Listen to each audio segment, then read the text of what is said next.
Lavagem cerebral, parte 10. Salvando a Terra. O professor de esquerda tem uma missão específica, uma missão tão perigosa e assustadora que faria o super-homem recuar. Ele está na sociedade para salvar o mundo, para salvar a Terra, com o ambientalismo. Agora não. O ambientalismo saudável, aquele do tipo que faz crescer, o que planta e nutre a conservação ambiental, mas o ambientalismo extremista, que brada contra a existência dos automóveis de grande porte, que culpa o empreendimento americano por toda a população, que tenta prevenir todo o desmatamento, como se isso prevenisse incêndio nas florestas. Nas palavras de Robert Nelson, professor na Universidade de Maryland, para os professores, o ambientalismo tornou-se uma religião secular. O professor esquerdista ensina que qualquer problema ambiental significa uma crise. O aquecimento global queimará todos nós. A exploração de petróleo no Alasca matará todos os servos da Terra. O uso de pesticidas criará superinsetos gigantes que se rebelarão e dominarão o planeta. A biotecnologia criará novos problemas ainda mais terríveis, como pessoas de 9 braços, e assim por diante. Isso chega até os alunos. Em 2000, uma pesquisa da empresa Gallup demonstrou que 80% dos alunos universitários sentem que o ambiente já está se deteriorando. Mal consigo lembrar quantas vezes ouvi berros e gritos de colegas por falar que o meio ambiente não está sofrendo, como se diz por aí. Testemunhamos uma mentalidade assustadora. Mas é essa a realidade que temos para hoje. Os professores esquerdistas estão criando uma geração inteiramente nova de clones de Ralph Nader, que verão a Terra como um lugar maravilhoso, com exceção do homem, o flagelo do universo. O homem criou poluição, o homem promove degradação ambiental, o homem é ganancioso, corrupto e mau. Você deveria ser amigável com os micro-organismos. Esse mundo, de fato, é deles, disse um professor de biologia da UCLA em uma aula que fiz de ciência da vida. Somos meros intrusos. E é assim que os professores esquerdistas sentem. O homem deveria viver em uma cabana de barro, beber água da chuva e comer vegetais, para não prejudicar o seu habitat. As necessidades da mãe natureza estão acima das necessidades da humanidade, clamam os intelectuais. E, se necessário for, que antes o homem morra, mas não afete o meio ambiente.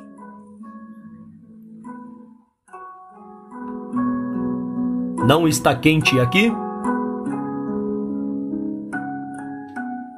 O aquecimento global, cuja causa, segundo esses professores esquerdistas, é o homem, recebe um tratamento bastante enfático entre os meios universitários. Eles afirmam que não se trata de uma suposição, mas uma certeza.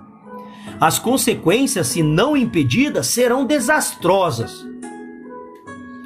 O aquecimento global é uma realidade séria e ameaça as gerações futuras, diz o professor Charles Weiss, da Universidade de Georgetown. Michael A. Mann, professor da Universidade da Virgínia, reivindica a presença de um consenso científico a declarar que existe sim um aquecimento global significativo causado pelo homem. Uma vez que bagunçamos o clima, é óbvio que podemos esperar cada vez mais áreas áridas e desérticas, concorda o professor Brunk, da UCLA. Jane Lubchenco, professora de zoologia da Universidade Estadual de Oregon, não tolera divergências nessa questão. É gigantesca a evidência de que o aquecimento e a maioria dos cientistas estão de acordo. Não é mais possível dizer que não temos a base científica para fazer alguma coisa. Lubchenko prosseguiu. A mudança do clima está conosco. A questão é urgente e precisa de atenção imediata. Quanto mais cedo fizermos alguma coisa, mais opções teremos. Uma vez que o dióxido de carbono permanece na atmosfera por 100 a 150 anos, daqui em diante, do tempo que começamos a consertar as coisas, ainda resta muito tempo até que fechamos os resultados. Temos a obrigação moral de agir desde já. De acordo com o professor William Mulhall, da Universidade Tufts, combater a mudança climática é tão importante quanto derrotar a escravidão, defender o direito a voto das mulheres, marchar pelos direitos civis e lutar contra a guerra do Vietnã. Mas não, imagina, ele não está exagerando, é sério. A única solução, eles dizem, é o governo americano reassinar o Protocolo de Kyoto, um tratado que limitaria severamente as emissões de dióxido de carbono. O presidente Clinton assinou o tratado em 1997. O presidente Bush rejeitou o tratado em 2001. Quando Clinton assinou o documento, os professores esquerdistas ficaram extasiados. Acredito que o Acordo de Kyoto vai ser considerado divisor de águas, ainda que não passe no Congresso, afirmou o professor Weiss, da Universidade de Georgetown. Eles estavam prontos para pressionar a aprovação do Congresso. Se não lutarmos por isso, não sei o que mais vamos lutar, disse Eric Chavian, professor de Harvard. Jane Lubchenko, professora na Universidade Estadual de Oregon, com outros 5 cientistas, escreveu uma carta para o então presidente Clinton pedindo que considerasse ações extremas para prevenir o aquecimento global. A carta foi assinada por mais de 25 cientistas, muitos deles professores, é claro. Esses professores começaram a arrancar os cabelos quando Bush revogou o decreto. Há um padrão no atual governo de Bush, um padrão de revogar os tratados que já assinamos, zombou o professor Kenneth Schultz, da UCLA. Robert Percival, professor da Universidade de Maryland, fez críticas ríspidas acerca do ocorrido. É conhecido por ter um histórico tosco, referindo-se especificamente à rejeição que Bush fez de Kyoto. Ele tem um ar que desdém quando lida com a política. Kyoto é coisa séria. Alertou o professor Roger Wilkins, da Universidade George Mason. Ao criticar a rejeição do presidente Bush, Hugh Gutman, professor da Universidade de Vermont, asseverou: em sua corrida pelo isolamento, os Estados Unidos têm se abdicado do papel de liderança no mundo pós-moderno. Na verdade, Clinton errou ao assinar o tratado e Bush acertou ao rejeitá-lo. Assinar o Protocolo de Kyoto não faria basicamente nada para acabar com o aquecimento global, desde que países em desenvolvimento como México, China e Índia ficam isentos de cortar as emissões de CO2. De acordo com as estimativas médias de aumento da temperatura, devido ao aquecimento global, a assinatura dos Estados Unidos da América no Protocolo de Kyoto evitaria meros 0,06 graus Celsius de mudança climática durante o próximo meio século. Essa simples assinatura custaria aos cofres dos Estados Unidos de 100 bilhões a 400 bilhões de dólares por ano. Mas os professores não deixam os fatos seguirem uma boa narrativa. Os alunos recebem unicamente o lado ambientalista e maluco da questão. Durante os últimos anos de uma disciplina de ciências políticas que tive na UCLA, ouvi o professor Kenneth Schultz comentar repetidas vezes que discordâncias sobre aquecimento global são cada dia menos recorrentes entre cientistas e que A ciência está cada vez mais clara. Depois da aula, falei com uma das minhas colegas de classe. Não consigo acreditar naquilo que ele disse hoje, comentei. No quê? Ela perguntou. Bom, ele fala como se o aquecimento global causado pelo homem fosse uma certeza. Milhares de cientistas renomados discordam. Há livros sobre o assunto, mostrando que o aquecimento global não está significativamente ligado à criação do dióxido de carbono pelo homem. Sério? Ela questionou. Nunca ouvi falar disso. Você deveria ter dito isso na classe. Mas não é esse o trabalho do professor? Retruquei.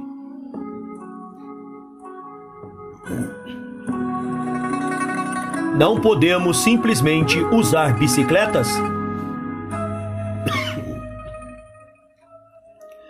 Durante o segundo trimestre de 2001, tivemos de fazer um projeto para as aulas de geografia com o professor Moldavin. Fizemos um cartaz explicativo sobre questões ambientais para apresentar em sala de aula. Com o tópico ambiental, escolhi a exploração do petróleo no Refúgio Nacional da Vida Selvagem do Ártico e declinei os prós e contras. No final da apresentação, salientei que, para os Estados Unidos, era interessante perfurar o solo e encontrar petróleo, porque serviria de auxílio tanto na área da economia quanto para a segurança nacional. Logo em seguida, do fundo da classe, pude ver uma moça erguendo a mão. Pois não? Perguntei. Bom, eu não entendi, disse ela. Por que não podemos deixar de usar carros e todos começar a andar de bicicleta? Não precisamos de petróleo, nem de matar renas ou coisas do tipo. Eu mesmo fiquei chocado. Tratava-se de uma aluna de uma universidade altamente renomada, fazendo uma pergunta de primeira série. Bicicletas não vão resolver esse problema, respondi. Não iríamos para onde quiséssemos ir. Nossa economia afundaria e a segurança nacional estaria em risco. Se os chineses nos atacassem com tanques, poderíamos combatê-los usando bicicletas?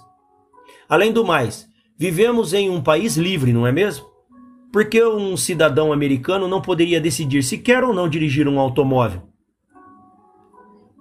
Eu não tinha pensado nisso, respondeu a moça.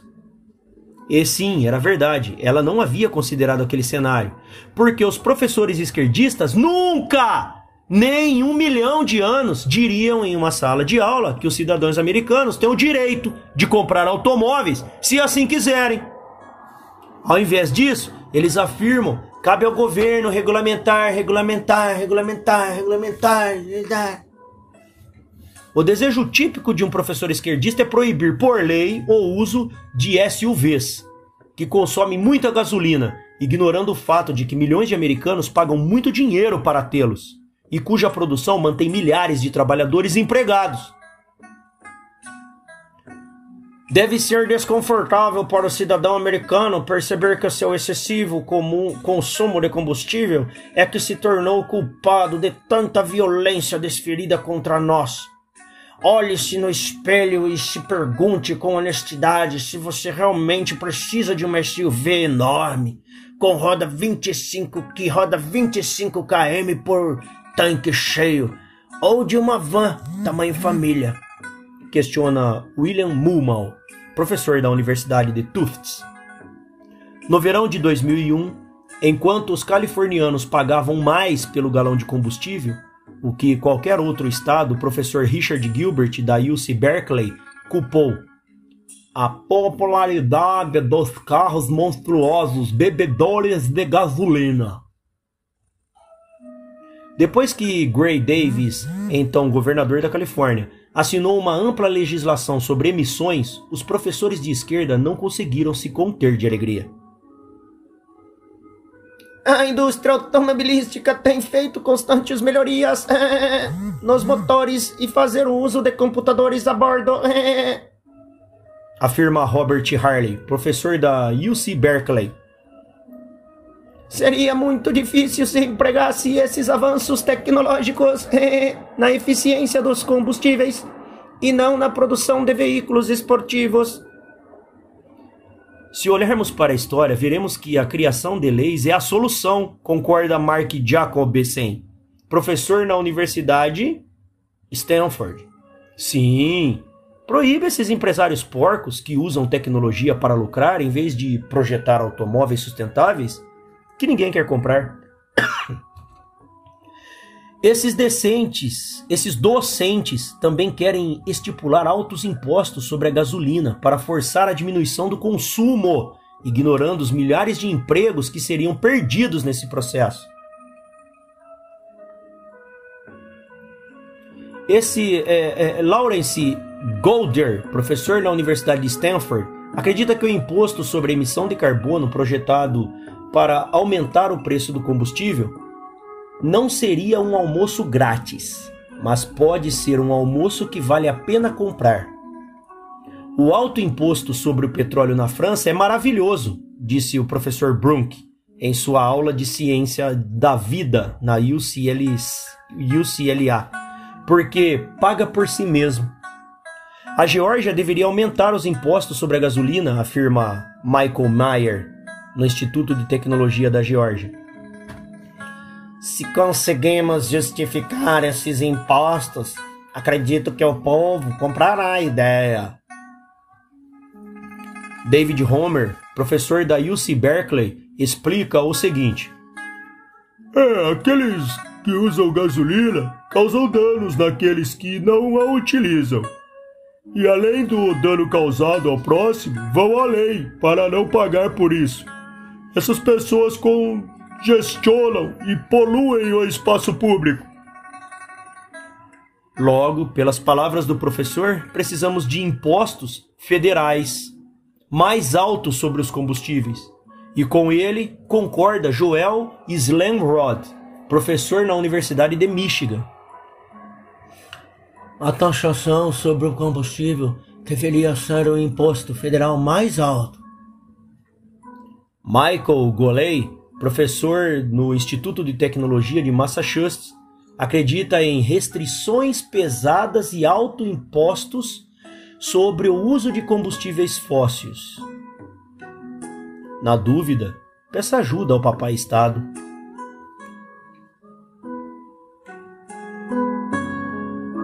Renas também são gente. O assunto que mais causa ira no corpo docente de esquerda é a exploração do petróleo no Refúgio Nacional da Vida Selvagem do Ártico, INWR. Para esses professores, não cabe aos Estados Unidos explorar. A exploração maltrata as renas e destrói a vastidão da natureza intocada. Além disso, eles choramingam, de qualquer maneira, nem deve ter tanto petróleo lá. Alan Richards, professor da UC Santa Bárbara, chama de completa estupidez a exploração de petróleo no ANWR. Carl Francis, oficial do governo local do Alasca, ridiculariza aqueles que desejam a exploração do petróleo, chamando-os de fanáticos da selva de pedra, imputando-lhes uma estranha luxúria pelo ANWR. Na verdade, consideramos essa gente um tipo perigosamente ingênuo. Como que um fanatismo religioso que tanto é estranho quanto assustador, comenta Francis. Os professores de esquerda ignoram os fatos indicando que a exploração de petróleo é uma boa ideia. Eles negam que grandes armazenamentos de petróleo no ANWR dariam alternativa à dependência do petróleo estrangeiro. Albert Bartlett, professor da Universidade Estadual do Colorado, em Boulder, declara diante do Subcomitê de Energia do Congresso: a proposta de explorar com pressa o ANWR parece um paliativo de curto prazo para os problemas envolvendo o uso de energia. Aparentemente ignora-se a gritante realidade que descortina a possibilidade de recursos. Andrew Hoffman, professor da Universidade de Boston, afirma que a quantidade de petróleo no ANWR não é de forma alguma suficiente para garantir a segurança do nosso petróleo. Se conseguíssemos eliminar a necessidade de importar petróleo com a exploração do ANWR, isso seria uma coisa. Concorda o professor Richard Alley, da Universidade Estadual da Pensilvânia. Mas explorar o ANWR não vai mudar muita coisa. Errado. No momento, os Estados Unidos importam mais ou menos 58% do petróleo que consomem. Se o ANWR fosse aberto para a exploração, esse número cairia substancialmente. De acordo com o secretário de Energia Spencer Abraham, a quantidade de petróleo no ANWR seria suficiente para substituir as importações de petróleo da região do Golfo Pérsico por 10 anos. Ou do Iraque por 50 anos. Eles ignoram que a parte do ANWR que seria perfurada é uma vasta tundra com pouca vida e pouca beleza e representa menos que a metade de 1% da área total. Trata-se, diz esse pessoal, de uma área primitiva, o último deserto verdadeiro da América. Em 2000, 240 cientistas assinaram uma carta a esse respeito, afirmando que 5 décadas de estudo biológicos e de pesquisa científica têm confirmado que a planície costeira do Refúgio Nacional da Vida Selvagem do Ártico forma um componente vital da diversidade biológica do local.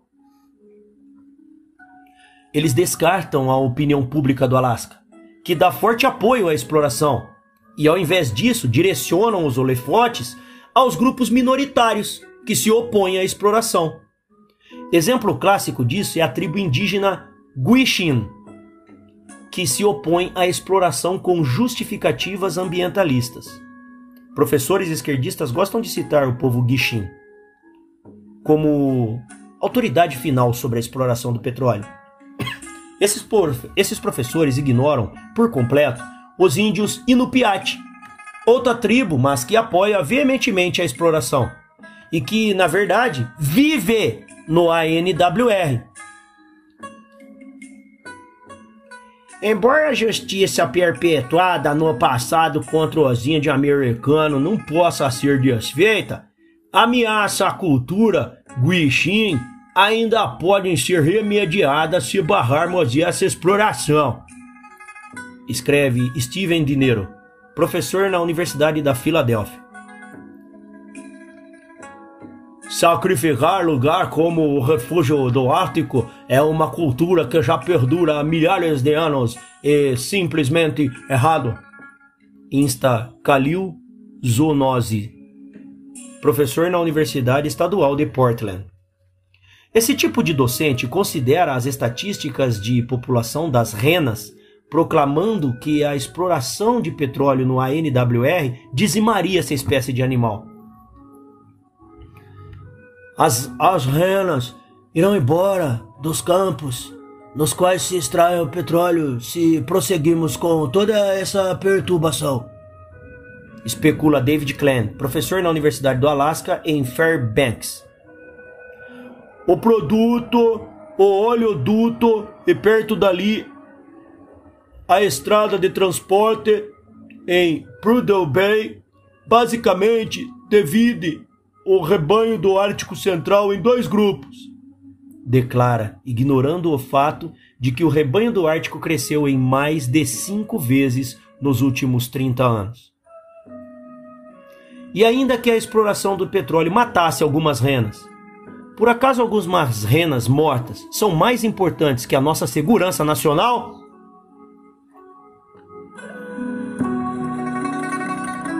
Pessoas demais. O planeta está superpovoado, de acordo com o corpo docente universitário de esquerda. Já preenchemos todo o espaço cabível ao ser humano. Estamos comendo toda a comida disponível. Estamos destruindo o meio ambiente. Logo é hora da mudança. Precisamos promover o controle de natalidade, incluindo o aborto forçado, nos países de terceiro mundo e redistribuir nossa riqueza. Percebe um pouco de alarmismo aqui? Em 1974, Garrett Hardin, da UC Santa Barbara, escreveu um clássico texto maluco de culto ambientalista. Vivendo em um bote salva-vidas, Living on Lifeboat, no qual sugere que a sociedade olhe para a população em termos de uma ética bote salva-vidas. Ele pede para imaginarmos que cada nação, e por extensão o mundo inteiro, é um bote salva-vidas. Caso um número excessivo de pessoas entre, o bote inteiro afunda. A única solução é deixar algumas pessoas se afogarem. O professor Paul Ehrlich tem pregado a demografia do Chicken Little por décadas. Em seu livro de 1968, A Bomba Populacional, Ehrlich escreveu: carros demais, fábricas demais, detergente demais, pesticidas demais, a fumaça dos aviões se alastrando, usinas de tratamento de esgotos inadequadas, pouca água, dióxido de carbono em excesso. Tudo isso, facilmente remete ao fato de que há pessoas demais. Ele predisse que nos anos 1970 a superpopulação levaria a grandes períodos de fome e centenas de milhões de mortos. Ops, será mesmo? Mas os fatos não impedem Ehrlich de ensinar sua filosofia anos depois de ter sido provado que ele está errado. Estamos por um fio do superpovoamento, adverte Brunk, professor de ciência da vida na UCLA. São muitos os biólogos insensatos com a mesma percepção de que já atingimos a nossa capacidade máxima de lotação mundial. Reitera mais adiante, no mesmo trimestre. 2 dias depois, outra vez. Meu palpite é que a capacidade de lotação da Terra está abaixo de 6 bilhões. Provavelmente algo entre 6 bilhões. Estou quase certo de que não é de 9 bilhões. Estou disposto a apostar qualquer quantia em dinheiro por afirmar que a população atingirá 9 bilhões enquanto estiver vivo. E novamente, uma semana depois, reafirma: o crescimento populacional se voltará contra nós e nos abocanhará de diversas formas. Bom, é provável que, de tanto repetir algo, ele acabe se tornando verdade. O livro de biologia de Brunk segue sua linha de pensamento. Imagine um mundo onde pessoas precisem compartilhar um cômodo entre 4 ou 12 pessoas. Um cômodo para uma única pessoa é luxo raro. Na verdade, aquele que possui qualquer tipo de moradia já se considera sortudo, uma vez que muitos outros não têm nada. Os mendigos lotam cada esquina e cada lata de lixo é revirada todo dia por pessoas que batalham para sobreviver. Futuro semelhante pode estar se aproximando de todos nós. A não ser que façamos algo, em grande escala, inclusive controlando o crescimento populacional. Corte dramático para a cena do filme Blade Runner, O Caçador de Androides. E não há outra solução a não ser cortar o crescimento populacional, seja qual for a proposta, bradam os professores de esquerda. Nem perca seu tempo produzindo mais alimentos. A mera produção de mais alimentos é remediação simplista demais, afirma o Brunk. Aumentamos a produção de comida e a população aumentou. Então agora a porcentagem de pessoas que não têm comida suficientes é a mesma de antes. É um tanto desanimador. Não exatamente. Na verdade, é totalmente animador saber que a população consegue crescer tão rapidamente e ainda manter a mesma percentagem de pessoas sendo alimentadas. Esses docentes também afirmam que as novas tecnologias não são a resposta.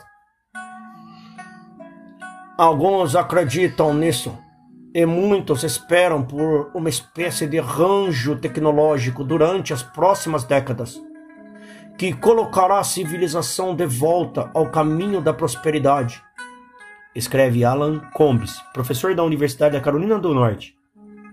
Chamo essa visão geral de solução Star Trek, Temos esperado pela utopia tecnológica por muitos anos, e não há bons motivos para pensar que ela está finalmente chegando neste exato momento para nos salvar. O professor Ehrlich concorda. O uso de massa de tecnologia complexas leva tempo. É maluquice pensar uma bala mágica nos salvará, afirma Ehrlich em seu estilo inconfundível. Tiramos muito coelhos tecnológicos do chapéu, mas eles nos deram crias tóxicas. A única resposta possível é o socialismo global, aliado ao controle populacional forçado. Ehrlich nos presenteia com mais um pouco de verborragia. Não é tarde demais para a humanidade evitar um grande desastre ecológico e fazer a transição para uma sociedade sustentável. Mas o trabalho não é simples. O crescimento populacional precisa ser arrefecido aos poucos. O consumo que gera desperdício em países ricos deve ser reduzido para dar lugar ao consumo mais que necessário em países pobres. Afinal, como todos nós já estamos carecas de saber, se o cidadão não controla e não compra aquele cacho de bananas a mais no supermercado, a fruta é transportada e aparece magicamente na Nigéria, dando-lhe o devido crescimento.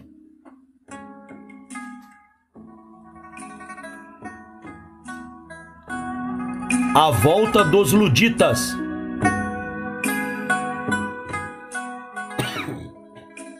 Os luditas foram um movimento anti-tecnologia na Inglaterra no século XVIII, que se rebelou contra a Revolução Industrial.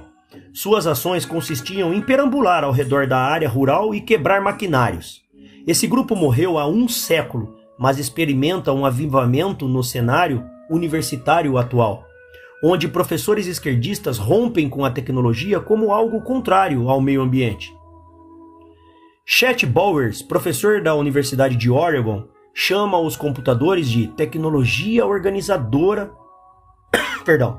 Chama os computadores de tecnologia colonizadora. São máquinas que alteram profundamente o nosso método de pensar e retardam nossa capacidade de compreender a natureza. Aparentemente, a melhor forma de interagir com a humanidade é talhar pedras. Ou talhar em pedra o TCC. E de volta aos meios de agricultura arcaica, à lá caçador-coletor, o arado torna o solo propício à erosão, afirmou o professor Joshua Moldavin durante a aula de geografia na UCLA. Moldavin rotulou o arado como política perigosa. O professor Neil Postman, crítico da mídia e da tecnologia e o presidente do Departamento de Cultura e Comunicação da Universidade de Nova York, disse a uma audiência na Conferência de Jornalismo da Universidade Regent que toda transformação tecnológica é uma barganha faustiana. Pode-se voltar ao tempo da invenção do alfabeto fonético, da imprensa móvel ou da telegrafia e da fotografia. Para cada problema que uma nova invenção resolvia, essa mesma tecnologia criava um problema até então existente. Para Postman, significa que os computadores na área da educação são um problema e não uma vantagem. O professor esquerdista odeia pesticidas. Esse tipo acredita que todo ganho provindo de pesticidas não tem valor e que o seu produto não causa senão degradação ambiental.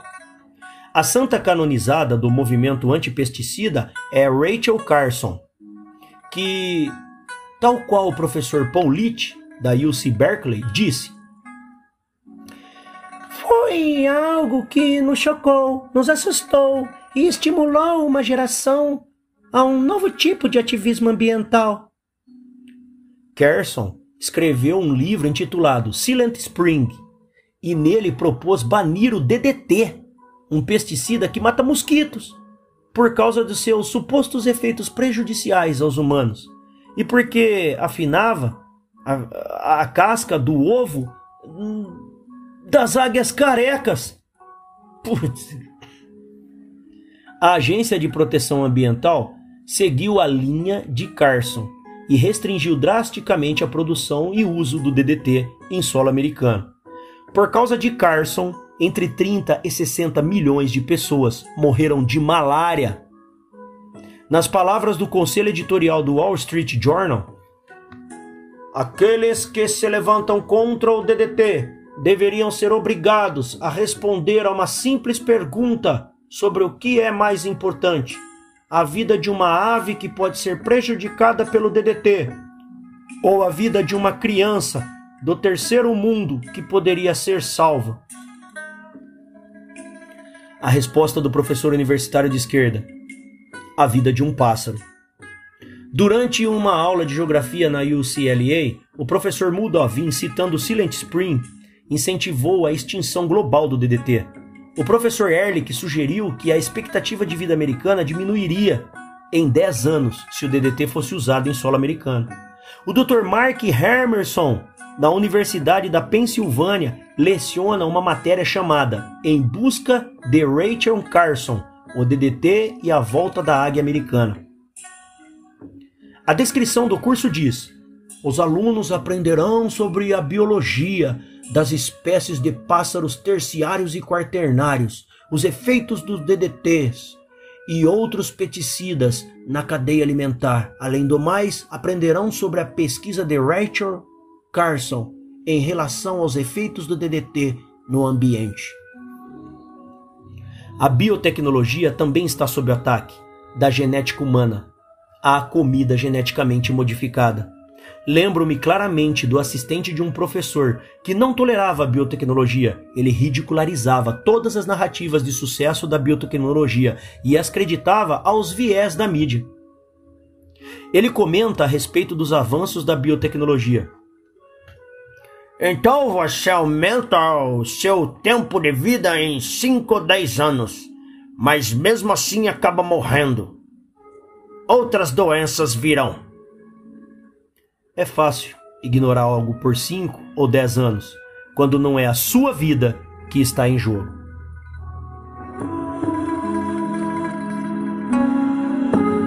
A Revolução contra a Revolução Verde.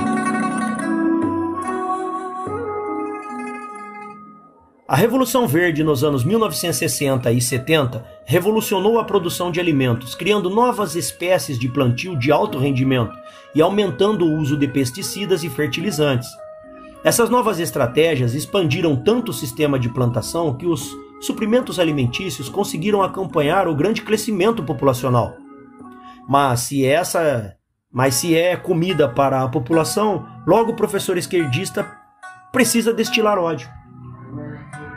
E é isso que eles fazem. Ficamos apreensivos quanto à Revolução Verde, diz o professor C. F. Brunk, da UCLA. Em pouco mais de uma década, o crescimento populacional superou os ganhos da Revolução Verde, disse a classe. Mas aqui temos só um probleminha. Não superou. Ninguém disse que a Revolução Verde alimentaria a todos. Seus proponentes apenas disseram que viria para revitalizar o setor agrícola. Na verdade, a produção de alimentos tem acompanhado a população. Há mais do que comida suficiente no planeta para alimentar todo mundo. O professor Moudavin afirmou em palestra que a Revolução Verde ignorou a distribuição de comida e que seus principais efeitos foram a erosão do solo, a degradação da água, os elementos químicos, a erosão genética e a calamidade social. Ele pulou bem a parte aonde a Revolução Verde alimentou milhões de pessoas. Mas talvez seja pedir demais que ele pense nisso. A erosão do solo é que importa. Ravi Batra, professor na Universidade Metodista do Sul, ataca a Revolução Verde. Longe de aliviar a pobreza, a Revolução Verde tem, na verdade, piorado a miséria, escreve Batra. E ao invés de preencher a lacuna entre rico e pobre rural, ela tem aumentado. Triste para a narrativa do professor, Batra está errado. Devido à Revolução Verde, a absoluta pobreza nas regiões indianas foi reduzida pela metade. O professor que odeia a Revolução Verde também odeia as culturas geneticamente modificadas, GM crops, que têm rendimentos maiores que plantações comuns. E embora não possam provar que as plantações GM têm efeitos negativos, a especulação é boa o suficiente. Não há nenhuma evidência de efeitos deletérios sobre a saúde humana causados pela comida modificada geneticamente, admitiu o professor Brunk. Mas a margem entre problemas em potencial e problemas de verdade é pequena. É muita paranoia. Se não existe evidência de que algo é problemático, por que se preocupar com isso? Ah, claro, a menos que você seja um professor universitário de esquerda alarmista. A professora Jane Hissler, presidente da Union of Concerned Scientists, que representa centenas de membros docentes universitários, é contra o alimento modificado geneticamente. Nosso ponto de vista é ser cético quanto a muitos desses benefícios. Estamos preocupados sobre as incertezas e os riscos, o que nos leva a acreditar que, para a maior parte, esses produtos não serão úteis como agricultura sustentável. Esses professores desacreditam a Revolução Verde, porque ela salvou vidas humanas e deu ao homem a habilidade de expandir sua população. No fundo, a luta dos ambientalistas radicais é lutar contra o progresso humano. E a luta contra o progresso humano é uma luta contra a existência da própria humanidade.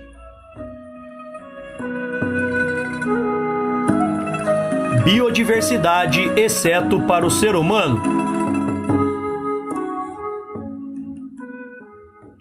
O professor universitário de esquerda não cessa de pregar a biodiversidade, a preservação de todas as espécies, mesmo à custa do empreendimento humano.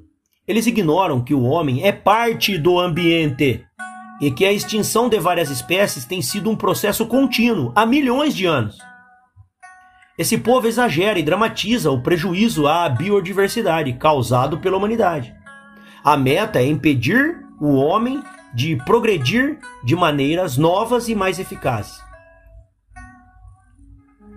A força motora nesse período de extinção é pura e simplesmente uma atividade humana, afirmou o professor Brunk. Sempre que o ser humano é introduzido ao meio ambiente, podemos esperar a diminuição da biodiversidade. A conclusão? Impedir a expansão humana por qualquer meio necessário. Por quê? Porque amamos mariposas. As espécies estão desaparecendo em alta velocidade por meio da ação humana, reitera o professor Edward O. Wilson, de Harvard. Primeiro vem a destruição do habitat, mas logo em seguida a poluição e inserção de espécies exóticas em ambientes repletos de resíduos naturais. O Wilson e o professor Paul Ehrlich, de Stanford, na verdade, pediram ao presidente Clinton que assinasse uma legislação a fim de reduzir a escala de atividades humanas. Cada novo shopping center construído no Chaparral da Califórnia, cada pântano convertido em arrozal ou em viveiro para camarões, significa menos biodiversidade. Essa espécie de professor universitário, controlada por agendas políticas, cita taxas de extinção astronômicas para alarmar os alunos. Os números são sombrios, metade de todas as aves viventes e espécies mamíferas não existirá dentro de 200 ou 300 anos. Donald A. Levine, professor na Universidade do Texas, avisa com solenidade. Apesar disso, até mesmo Levine admitiu que essas estatísticas eram cruas, brutas. Tais estimativas exageradas não são incomuns.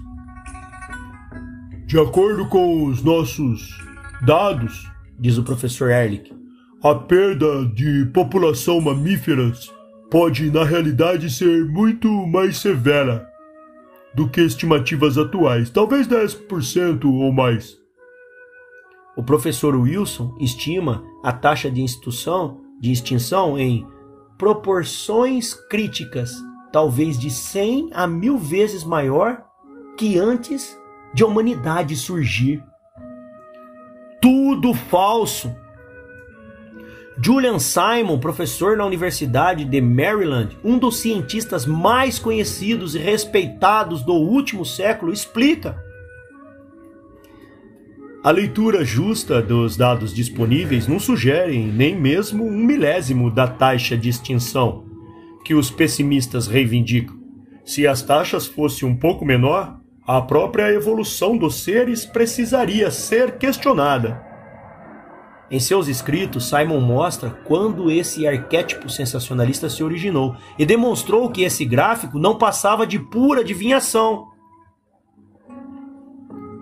Bjorn Lomborg, professor na Universidade de Aarhus, na Dinamarca, autor do controverso livro The Skeptical Environmentalist, o ambientalista cético, concorda com Simon. Ele estima que a taxa de extinção seja de 0,7% pelos próximos 50 anos, ou de 0,014% ao ano, 100 vezes menor do que a taxa sugerida pelos alarmistas ambientais. Lomborg dificilmente é alguém de direita. Ele admite que segue os mesmos objetivos básicos dos ambientalistas, mas que entende que os problemas ambientais não são tão severos quanto esses ambientalistas afirmam. Mas posicionar-se contra a máquina verde, bitolada e mentirosa, significa, de alguma forma, estar debaixo de artilharia pesada. O professor Wilson de Howard lidera a multidão anti-Lomborg. Ele se refere à publicidade em torno de Lomborg como a fraude de Lomborg. Chama Lomborg de alguém do contra e parasita, e esmiuça a habilidade de pesquisa de Lomborg como caracterizada pela ignorância intencional, embebida em citações seletivas, carentes de considerações pela comunidade de especialistas genuínos e ativistas de uma campanha destrutiva.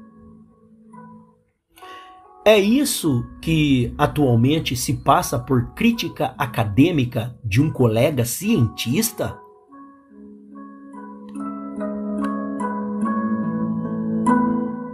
Curve-se diante da Mãe Natureza.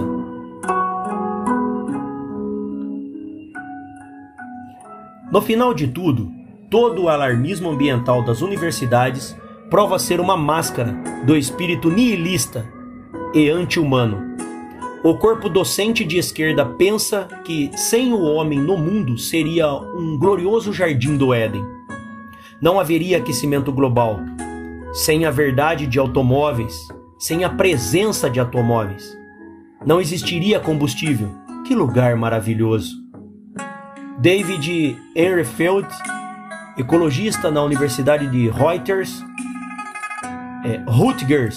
Universidade de Rutgers, acredita que o vírus da varíola não deveria ser extinto, desde que mata apenas seres humanos. O fim da era dos homens provavelmente receberia à Terra um fervoroso boa viagem, balbucia Paul Taylor, professor na Universidade da cidade de Nova York. Os ambientalistas mais extremistas querem a destruição da humanidade como a conhecemos. não são fanáticos raros ou difíceis de encontrar. Basta dar uma olhada na universidade mais próxima.